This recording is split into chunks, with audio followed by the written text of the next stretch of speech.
রাহমাতাল লিল আলামিন। হাবিব, আমি तमाम দুনিয়ার तमाम মাখলুকাতের জন্য আপনাকে রহমত স্বরূপ নাজিল করলাম। সুবহানাল্লাহ। আমার আল্লাহ রাব্বুল আলামিন হলেন আলহামদুলিল্লাহি রাব্বিল আলামিন। तमाम দুনিয়ার মানুষের প্রশংসা করে আর আল্লাহ রাব্বুল আলামিন তার হাবিবকে রহমত স্বরূপ নাজিল করলেন, দুনিয়ায় পাঠালেন।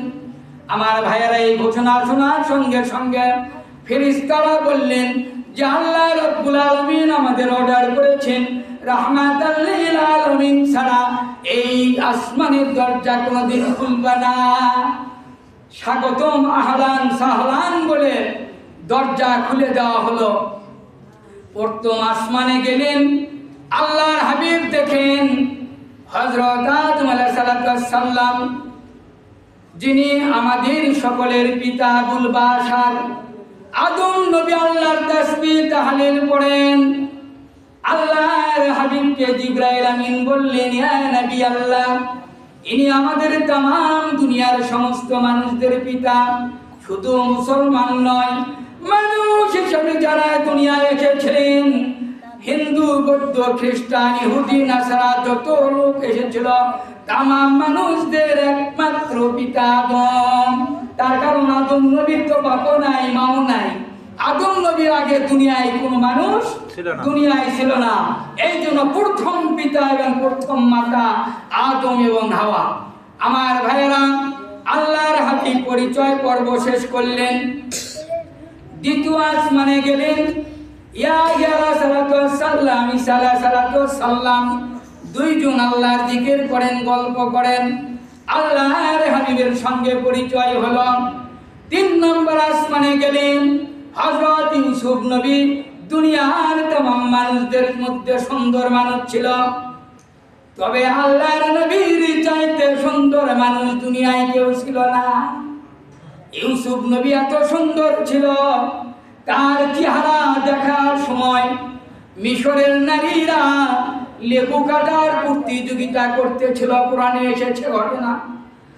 লেবু কাটতে কাটতে যখন ইউসুফ নবীর চেহারার দিকে তাকালেন, দেখলেন সঙ্গে সঙ্গে ওই নারীদের নখের আঙ্গুলিগুলো কাটা হয়ে গিয়েছিল, কেটে পড়ে গিয়েছিল।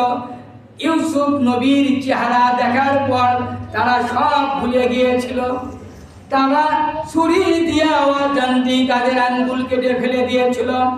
আল্লাহর নবীর প্রিয় স্ত্রী আম্মা জান আয়েশা সিদ্দিকা আর সমস্ত নারীদেরকে ডাক দিয়ে বললেন, ও আরবের নারীরা, তোমরা শোনো, ইউসুফ নবীর চেহারা দেখার পর মিশরের সুন্দরী নারীরা যেমন হাতের আঙ্গুলি কেটে ফেলে দিয়েছিল, আমার আল্লাহর হাবিবের চেহারা যদি ওই মিশরের সুন্দরী নারীরা একবার দেখত, মনের অজান্তে তারা নিজের কলিজা ছুরি দিয়ে কেটে ফেলে দিত, বলতে পারতো না। সুবহানাল্লাহ, সুবহানাল্লাহ। আম্মা জান আয়েশা সিদ্দিকা বলেন, আমি একদিন কাপড় সেলাইয়ের কাজ করতেছিলাম, হঠাৎ করে আমার সুইটা ঘরের মেঝেতে পড়ে গেল। আম্মা জান আয়েশা সিদ্দিকা রাদিয়াল্লাহু আনহা বলেন, আমি বহুত খোঁজাখুঁজির পর সুই পাই না। হঠাৎ দিনের দাওয়াত শেষে আল্লাহর হাবিব যখন সালাম দিয়ে ঘরে প্রবেশ করলেন, সঙ্গে সঙ্গে ঘরটা চন্দ্র সূর্যের চাইতে আলোকিত হয়ে গেল। বলেন সুবহানাল্লাহ। এ আলো দেখে দেখে আমি আয়েশা সিদ্দিকা সুইটা উঠে নিয়ে আবার সেলাই করতে থাকলাম। সুবহানাল্লাহ। তাহলে রাসূলের নূর ইউসুফ আলাইহিস সালামের নূরের চাইতে লক্ষ কোটি গুণ বেশি ছিল। আমার ভাইয়েরা, আল্লাহ রাব্বুল আলামিন এমনি ভাবে ইউসুফ আলাইহিস সালামের সঙ্গে পরিচয় করলেন। এরপর চতুর্থ আসমানে গেলেন, যে দেখলেন আল্লাহর নবী ইদ্রিস আলাইহিস সালাম বসে রয়েছেন, আল্লাহর তাসবিহ তাহলিল পড়েন। পরিচয় পর্ব শেষ হয়ে গেল। পঞ্চম আসমানে গেলেন। পঞ্চম আসমানে মুসা আলাইহিস সালামের প্রিয় ভাই হারুন আলাইহিস সালামের সঙ্গে পরিচয় হলো। আল্লাহর হাবিব ষষ্ঠ আসমানে গেলেন। সংক্ষেপে বলছি, সময় খুবই কম। ষষ্ঠ আসমানে গেলেন মুসা নবী, তার সঙ্গে দেখা হলো, কথাবার্তা হলো। মুসা নবী বললেন, মুহাম্মদ সাল্লাল্লাহু আলাইহি সাল্লাম আল্লাহর দরবারে যাচ্ছেন, ফেরার পথে আমি মুসার সঙ্গে দেখা না করে আপনি বাসায় ফিরবেন না। সুবহানাল্লাহ। এই মুসা নবীর সঙ্গে 3 জায়গায় আল্লাহর নবী দেখা পেয়েছিলেন। প্রথম বাইতুল মুকাদ্দাসে যাওয়ার সময় দেখলেন মুসা নবী কবরের মধ্যে দাঁড়ায়া দাঁড়ায়া নামাজ পড়েন, এখানে একবার দেখা হলো। আবার মুসা নবীকে দেখলেন বাইতুল মুকাদ্দাস মসজিদের ভিতরে। আবার মুসা নবীকে দেখলেন ষষ্ঠ আসমানে। পেঁয়াজ লাগার কথা না? 3 জায়গায় এক মানুষকে দেখলেন। তাহলে এক মানুষ 3 জায়গায় কেমনি থাকে? লম্বা ইতিহাস। ধৈর্য থাকলে সংক্ষিপ্ত বলবো ইনশাল্লাহ, 9টার মধ্যেই শেষ করে দেব, সময় বেশি নেই। আমার ভাইয়েরা, আমরা যখন স্বপ্ন দেখি স্বামী স্ত্রী, স্বামী বড় অফিসার, ল্যাপটপের কাজ করতেছেন, রাত 12টা 1টা পর্যন্ত ল্যাপটপ টেপে, এমন স্বামী দুনিয়ায় আছে কি নাই? ফেসবুক চালায়, ল্যাপটপ চালায়। স্ত্রী কম্বল গায়ে দিয়ে নাকের ডাক দিয়ে ঘুম পাড়তেছে ঘরের মধ্যে। স্বামী 1000 বারের বাল্ব জ্বলে ল্যাপটপ চালাচ্ছেন, টোটাল ঘর উষ্ণাই। হঠাৎ করে দেখা যায় স্ত্রী স্বপ্নের মধ্যে চিল্লায়া বলেন, আমাকে বাঘে খেলো, আমাকে সাপে খেলো। এরকম স্বপ্ন দেখে না অনেক স্ত্রীরা? স্বপ্নে যে দেখবেন চিৎকার করে বলতেছে, এই আমাকে তো বাঘে ধরছে, আমাকে সাপ কামড় দিল, এরকম করে চিৎকার করে। স্বামী অবাক হয়ে গেল, কে লাইট জ্বলে ঘরের মধ্যে, আমি জাগনায় আছি, তাহলে বাঘে কেমনি খালো, এক শেলে কেমনি খালো, সাপ কেমনি কামড়াল, কোন দিক থেকে আসে? এরপরে স্ত্রীর কপালে হাত দিয়ে দেখে টস টস করে পানি পড়তেছে, গা ঘামিয়ে গেছে। মানে স্বপ্নে যে দেখিছে তাকে বাঘে দৌড়েছে, সাপে কামড়তেছে, টেনশনে গায়ের ঘাম ছুটে গেছে। স্বামীর গামছা দিয়ে ঘামটুকু মুছায়া দিয়ে বলে, ধৈর্য ধরো, কোথায় ভাত, কোথায় ভাল্লুক, কোথায় সাপ, আমি তো এই জায়গায় বসে রয়েছি। স্ত্রী বলে, স্বামী গো, 1 গ্লাস পানি দাও, আমার গলা শুকিয়ে গিয়েছে। তার মানে ঘাম শুকিয়ে গেছে।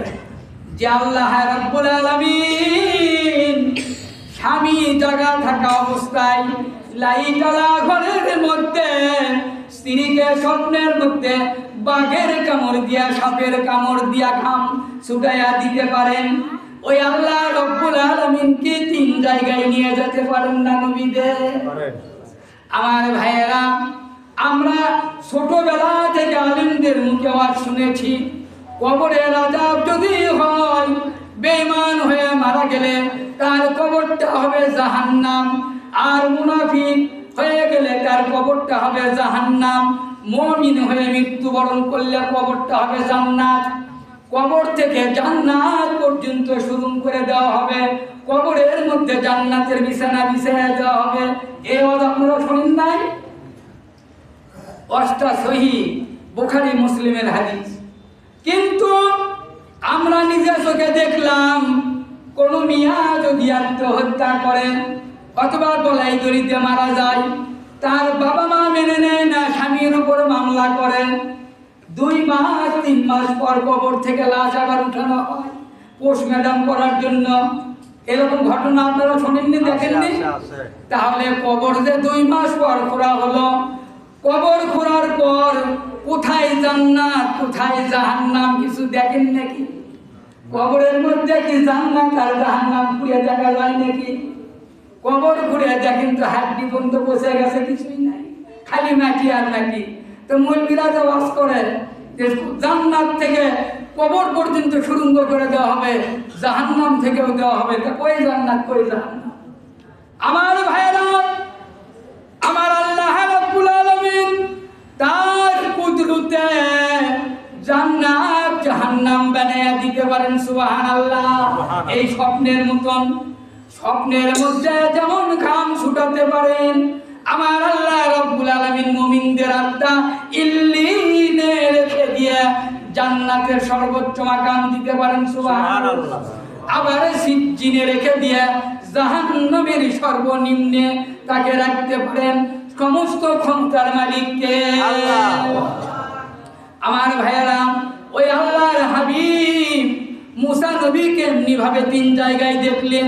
সপ্তম আসমানে গেলেন, বাইতুল মামুরের সঙ্গে আল্লাহর প্রিয় খলিল ইব্রাহিম নবী হেলান দিয়ে তাসবিহ পড়েন, জিকির আজকার করেন।